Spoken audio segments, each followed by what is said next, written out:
రోజు నేను మంగళూరు అనే ప్రాంతంలో, కర్ణాటక రాష్ట్రంలో మంగళూరు అనే ప్రాంతంలో నేను సేవ చేస్తున్నప్పుడు మా తండ్రి గారు నన్ను చూడటానికి వచ్చారు. ఉదయకాలం మరి అందరూ మేము తినే భోజనం ఆయన కూడా కూర్చున్నప్పుడు అక్కడ ఉన్నటువంటి ఆహారం యొక్క ఆ బియ్యపు గింజ యొక్క లావును చూసినప్పుడు మా తండ్రి గారే తినలేకపోయారు.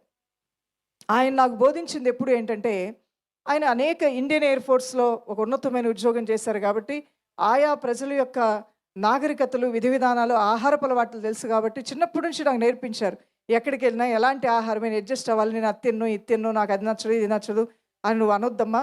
అన్నిటికీ అడ్జస్ట్ అయిపో అని చెప్పారు కాబట్టి, ఎక్కడికెళ్ళినా ఏదైనా తినటానికి నేను సిద్ధంగా ఉంటాను. పాస్టర్ గారు నన్ను అంటూ ఉంటారు, "నువ్వెక్కడో జపాన్‌లోనో ఇంకెక్కడో పుట్టాల్సింది.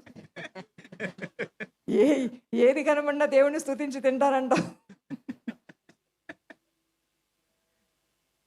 అంటే నా తండ్రి గారు నాకు నేర్పించారు ఆ విధంగా.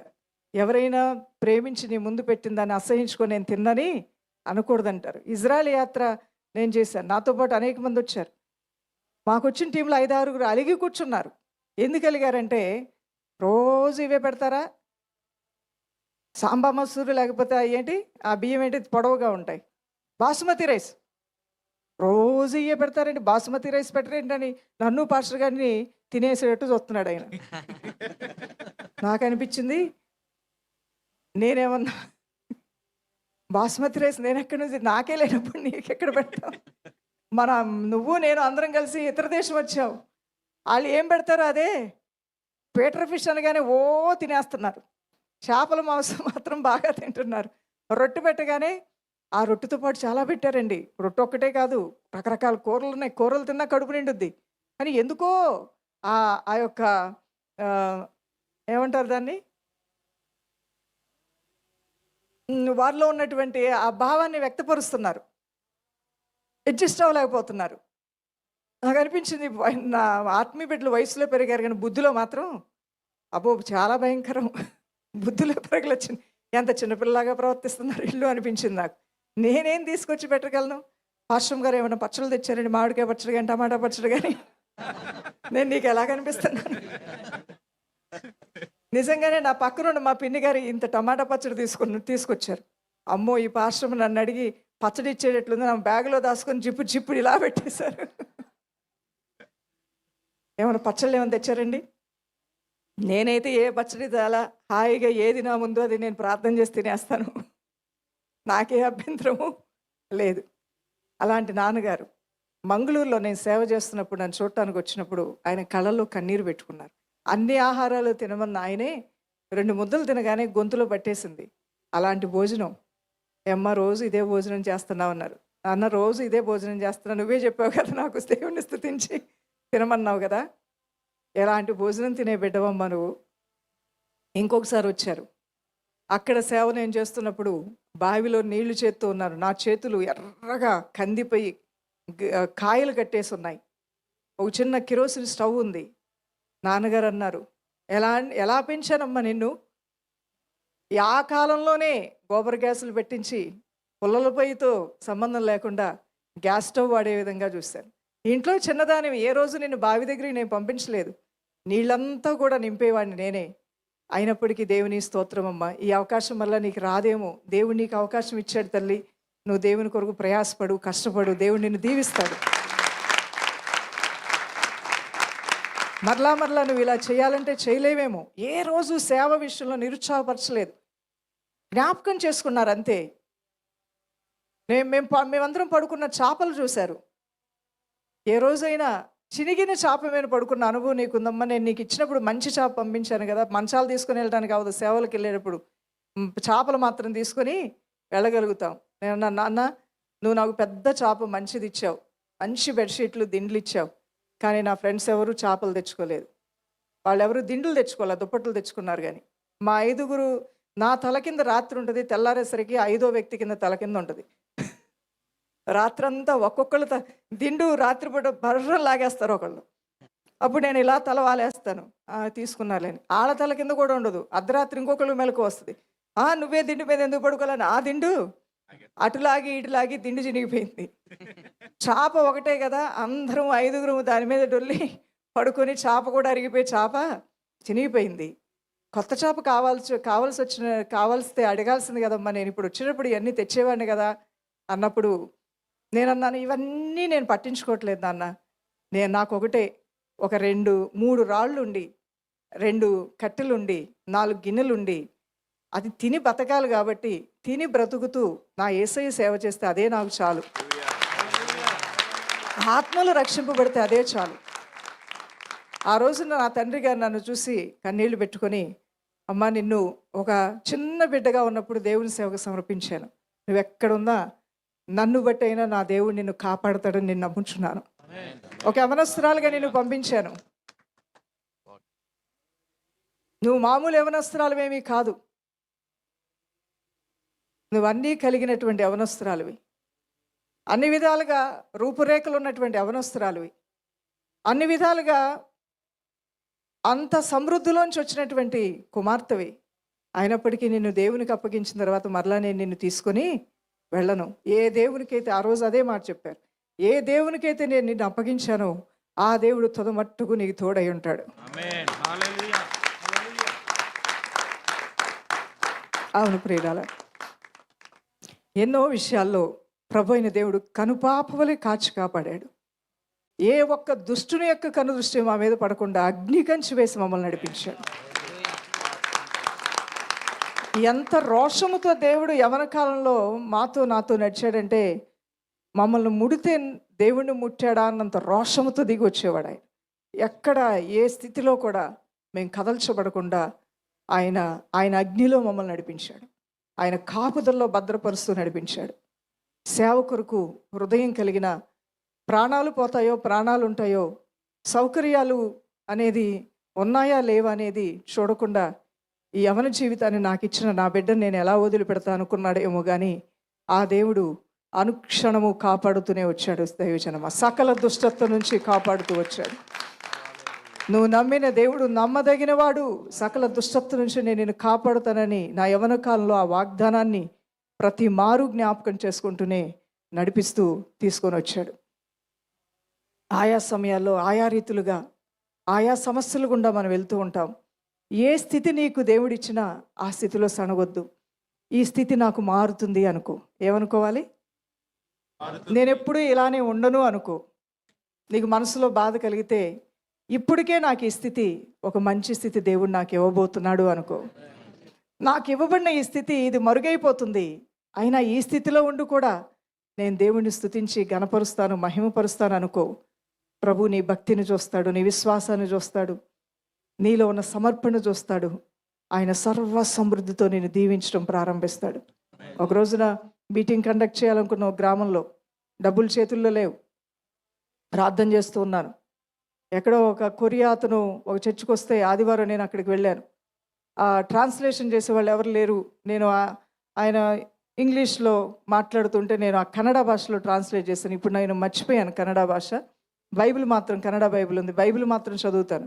మాట్లాడటం అనేది అలవాటు తప్పిపోయింది కాబట్టి మాట్లాడలేను, ఇప్పుడు అర్థమవుతుంది. ఆయన ఇంగ్లీష్లో చెప్తుంటే అక్కడున్న కన్నడ భాషలో నేను తర్జుమా చేసి చెప్పాను. ఆ తర్వాత ఆయన వెళ్ళిపోయాడు, మేము వచ్చేసాం. పాస్టర్ గారిని అడిగారంటే, వీళ్ళెవరు ఎక్కడుంటారు ఈ మిషనరీలు అంటే, ఫలానా ఊర్లో వాళ్ళు ఉంటారని చెప్పారంట. మేము అదే రోజు సాయంకాలం మరి ఒక సభ పెడుతున్నాం. ఇక ఆ ఊరు నుంచి వెళ్ళిపోవాలి. గౌడాస్ మధ్యలో అక్కడ వాళ్ళందరినీ గౌడాలంటే అదొక ఉన్నతమైన స్థితి కలిగిన వాళ్ళు అంటూ ఉంటారు. వాళ్ళ మధ్యలో మీటింగ్ పెట్టి వెళ్ళిపోవాలి. కానీ డబ్బులు మాత్రం చాలా తక్కువగా ఉన్నాయి. ఎలా ఏం చేయాలి ఎటు తోచని పరిస్థితులు. నా యొక్క సత్ప్రవర్తన, నా యొక్క వ్యక్తిగతము చూసినటువంటి వాళ్ళు నేను అడగకుండానే ఒక మాట నేను ఆ ఊరి యొక్క హెడ్ మాస్టర్ నేను అడిగాను. హెడ్ మాస్టర్కి మేము ఇలా యూత్ వస్తారంటే మిమ్మల్ని కలగబటానికంటే ఆవిడ దగ్గరికి నేనే వస్తాను, ఆవిడ రానవసరం లేదని హెడ్ మాస్టర్ నా దగ్గరకు వచ్చారు. అమ్మ ఏం కావాలి మీకు అని అడిగారు.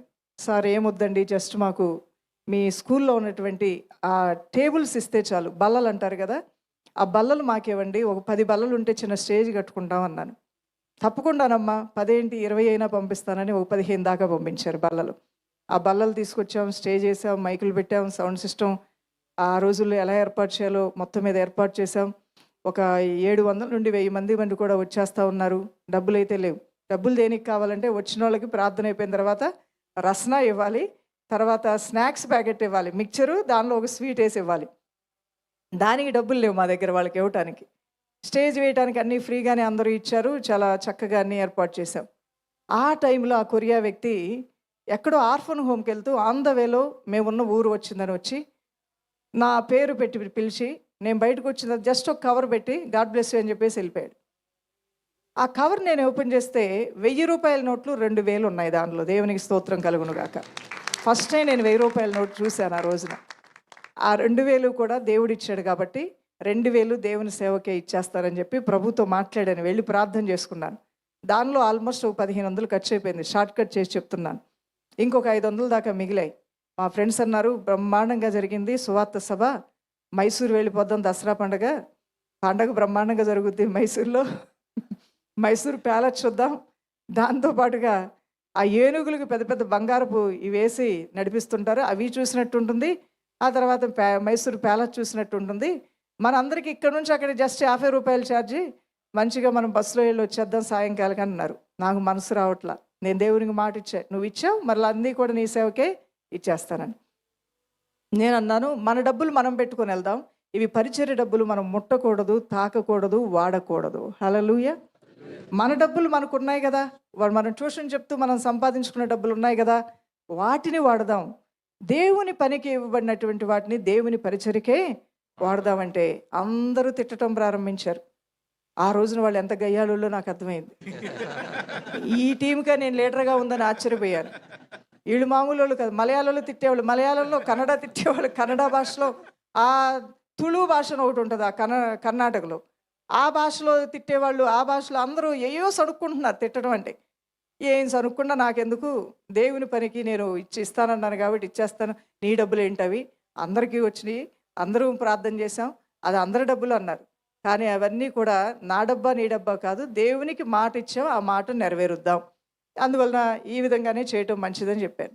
ఆ 500 రూపాయలతో సండే స్కూల్ పిల్లలందరికీ కూడా బహుమానాలు కొని, చిన్న చిన్న బైబిల్స్ కూడా కొని, అందరికీ బైబిల్స్ ఇచ్చి, అందరికీ కూడా అన్నిటినీ సమకూర్చి చక్కగా వారికి కావాల్సిన బహుమానాలు ఇచ్చి, బైబిల్స్ వాటితో పాటు ఇచ్చి 500 రూపాయలు ఖాళీ చేశాను.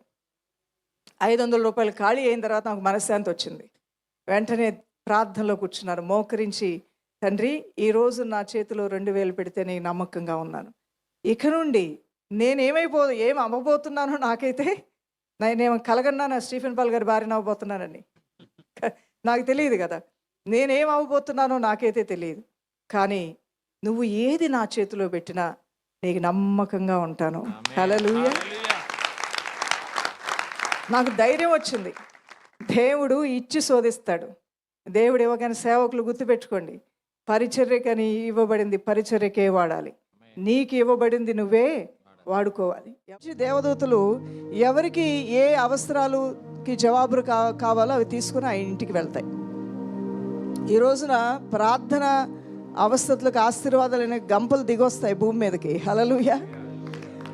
అన్నీ కూడా మన దీవెనలన్నీ ఒక గంపలోనే వస్తాయి. వచ్చిన తర్వాత ఒక్కొక్క ఇంటికి ఏం తీసుకెళ్లాలో దేవదూతలు పని చూసుకుంటాయి. అవి నీ ఇంటికి ఏది అవసరం, మరి మరొకరి ఇంటికి ఏది అవసరం, మరొకరింటికి ఏం అవసరం అనేవి మాత్రం దేవుని దూతలు తీసుకుని వెళ్తాయి. నాకు ఈ మాట చెప్తుంటే నా అనుభవం ఒకటి జ్ఞాపకం వస్తుంది. నేను కూడా ఒక రోజున ఉపవాసం ఉండి ప్రార్థన చేసి, ఒక అవసరం కొరకు ప్రార్థన చేసి, కన్నీటి ప్రార్థన చేశాను. మోకరించి 1 గంటన్నర పైన కన్నీటితో ప్రార్థన చేశాను, వేదనతో ప్రార్థన చేశాను, బాధతో ప్రార్థన చేశాను. నా యవ్వన కాలంలో ప్రార్థన చేసిన తర్వాత నేను పడుకున్నప్పుడు ఒక దర్శనాన్ని నేను చూస్తూ ఉన్నాను. ఆ దర్శనంలో ఒక గొప్ప మహిమ కలిగిన ఆకారాన్ని నేను చూస్తున్నాను. కళ్ళు ఎంత పైకెత్తి చూసినా ఇంకా ఆ యొక్క ఆకారం కనబడుతూనే ఉంది. ఒక గొప్ప స్వరంతో ఆ ఆకారం తెలియజేస్తుంది, నీ ప్రార్థనలకు జవాబులు అని. ఆ ప్రార్థనలకు జవాబులు అంటే అవన్నీ ఒక ఎన్వలప్ కవర్స్ లాగా, లెటర్స్ లాగా ఉన్నాయి, చాలా ఉన్నాయి. అవన్నీ నా ముందుకు వచ్చాయి. నేను అనుకుంటున్నాను, ఇవన్నీ నా కోసమేనా, లేదంటే ఏదైనా నేను ఒకటి తీసుకోవాలా అని చెప్పేసి, అన్నీ పట్టుకోవాలేమో అని చెప్పేసి నా 2 చేతులు వెళ్తుంటే మరో గొప్ప స్వరంతో దూత మాట్లాడుతుంది, వాటిలో ఈ లెటర్ నీ కొరకు అని చెప్పేసి ఒక పొడవాటి కవర్ నా చేతుల్లో పెట్టి మిగిలిన కవర్లన్నీ తీసుకొని వెళ్ళిపోయింది. అప్పుడు నాకు అర్థం కాలేదు. తర్వాత ఆత్మీయ జీవితంలో ఎదిగే కొలది కూడా అది చిన్న వయసులో జరిగిన అనుభవం, ఆత్మీయ అనుభవం. తర్వాత అర్థం చేసుకున్నాను, నాలాగిన ఎంతోమంది భూమి మీద విజ్ఞాపనలు చేస్తున్నారు దేవుని సన్నిధిలో, అవన్నీ వారికి కూడా జవాబులు వేసి తీసుకెళ్తున్నాడు. అవును ప్రియులారా, అప్పుడు నా వయసు ఒక 19 సంవత్సరాలు ఉండొచ్చు. అంటే ఒక యవనస్తురాలను కదా నేను ఆ వయసులో. యవనస్తులు చేసిన ప్రార్థనలకు యవనస్తులకు జవాబులు, చిన్నపిల్లలు చేస్తే చిన్నపిల్లలకి జవాబులు, పెద్ద వయసు కలిగిన వాళ్ళు వృద్ధులు ప్రార్థన చేస్తే వాళ్ళకి జవాబులు, మరి సేవకులు చేశారేమో ప్రార్థనలు, వాళ్ళకి జవాబులు. అందరికీ వచ్చాయి ఉత్తరాలు. నాకు అవన్నీ నావి కాదు, నాకు సంబంధించింది ఒకటే. ఆ ఒక్కటే నువ్వు తీసుకోమన్నది. ఆ ఒక్కదానిలోనే నా జవాబు నాకు దొరికింది. దేవుని స్తోత్రం కలుగును గాక. అలాంటి ఎంతోమంది చేసిన విజ్ఞాపన ప్రార్థనలకి జవాబులు తీసుకొని వస్తున్నారు దేవుని దూతలు.